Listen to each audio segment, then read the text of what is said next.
What is up, you guys? It's Alexa. I am here today to talk to you about representation and what that means in the field that I study. So, as some of you may know, I'm a media studies scholar, I'm a communications scholar, I study particularly East Asian media. Now, some of you may be thinking to yourselves, how do you study East Asian media? You're not East Asian, and you're 100% correct. I'm not East Asian. Surprise!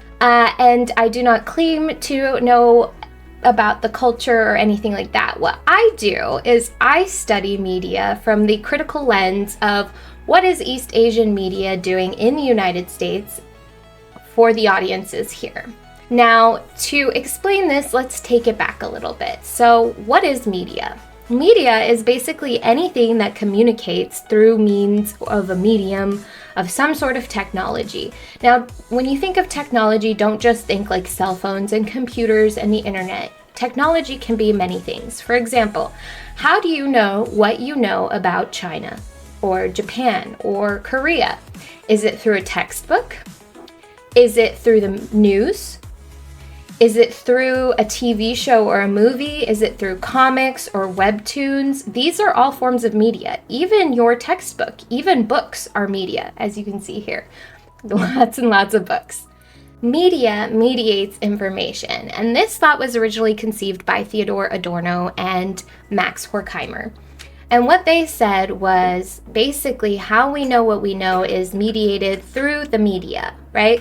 How do you know anything about lions in the Serengeti? Maybe you saw something on National Geographic. So let's think about representation now. Representation has been an idea that's floated around for a very long time, but it was most notably and popularly expanded upon by a scholar named Stuart Hall. And what Stuart Hall did was he thought about how we make meaning. Meaning is not inherent in the objects around us or in what we can see or touch or feel. For example, when you see me with my goofy headband and my Stray Kids shirt and my unkempt hair and these CDs behind me, do you think this person teaches at the University of Minnesota? Probably not. You probably thought I was just another YouTuber or vlogger or what have you. But point in case is I do in fact teach at the University of Minnesota. Now, what Stuart Hall did was he said that meaning is actually constructed through cultural and social practices, mainly through language and media. So when you think of a professor, what do you think of? Do you think of a man? Do you think of someone who wears glasses and carries a briefcase, who wears a suit? Do you think of an older woman who wears long skirts? This is all kind of tied to representation. So how does that tie back to Korean media? For me personally, I study a lot of Korean dramas, and one thing that I have studied in the past and I'm particularly interested in is how representation works in Korean dramas to a US audience. Right? So when you think of Korean dramas, some of you may think of Squid Game, which is arguably not much of a Korean drama. But if you know Korean dramas, you know the romantic Korean dramas, the male lead who's aloof but gets the girl because he's rich, and the second male lead who's super nice but never gets the girl, right? And what are these representations of Korean men doing to United States audiences, particularly women in this case, and how they feel and think about Korean men and what Korean men are, do, and look like? For example, in a more US context, think about Disney and what Disney has been doing lately. So representation has obviously become at the forefront of conversations for scholars and just for popular culture in general. Think about The Little Mermaid. On one side, you have an audience who says the Little Mermaid could not possibly be a person of color. On the other hand, you have an audience who says, yes, finally, there is representation for people of color. And then what critical media studies actually does is it looks at what is that really doing? Does having the Little Mermaid be portrayed as a person of color change any of the systematic inequalities that are happening towards people of color? Does it change the fact that women writers still get paid less than men writers? Does it change the fact that people of color get discriminated against in the workplace that is pushing this idea of representation. That is what critical media does. It looks beyond what is being represented, it looks beyond what is on the surface, and it challenges what's going on underneath and how that's affecting people and how they think. Let's take a look at this. This is arguably one of the most popular Korean dramas. I know some of you may believe that it is Squid Games, and while Squid Games was globally popular, it was extremely popular in the United States.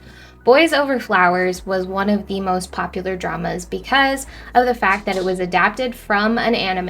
It had a Japanese version, a Taiwanese version, the manga, the anime, and this was something that just kind of took Asia by storm when it came out. So this came out in 2009.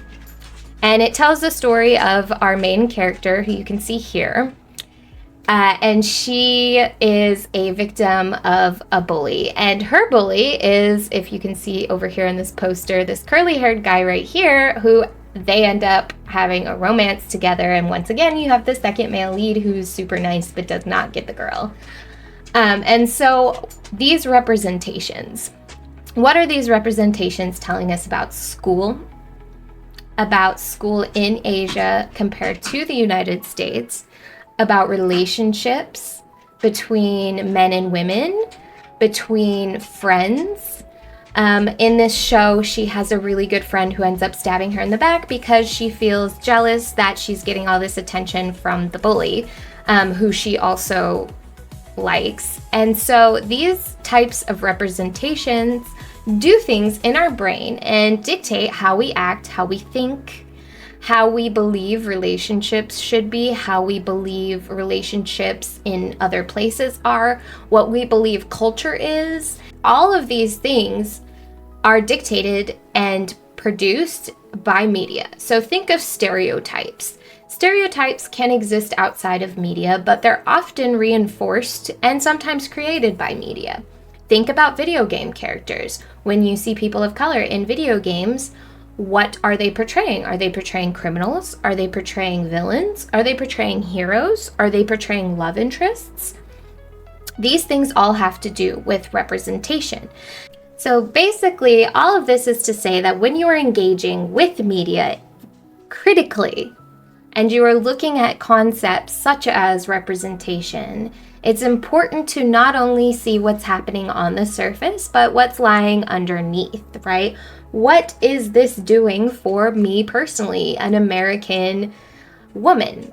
What is this teaching me? What do I feel about this? When I first saw this drama years and years and years and years ago, I can tell you that this is one of the dramas that I watched that got me into watching other dramas. And there was something about the innocence, there was something about the way that the female lead had some sort of redemption arc, and the interactions between the male lead and the female lead, there was a void, I suppose you could say, that was not being met in American media that I was getting from Korean media. And so this void would be super important to study. Why is there a void? Why do I feel like there's a void? What is the void? What does the void tell me about my life, my beliefs, the ideology that I prescribe myself to? And this is what critical media does. If you want to know more about critical media, media studies, or media literacy, you are welcome to take my class at the University of Minnesota or read any of my articles. Thank you all for listening. It was a pleasure. I will see you in class.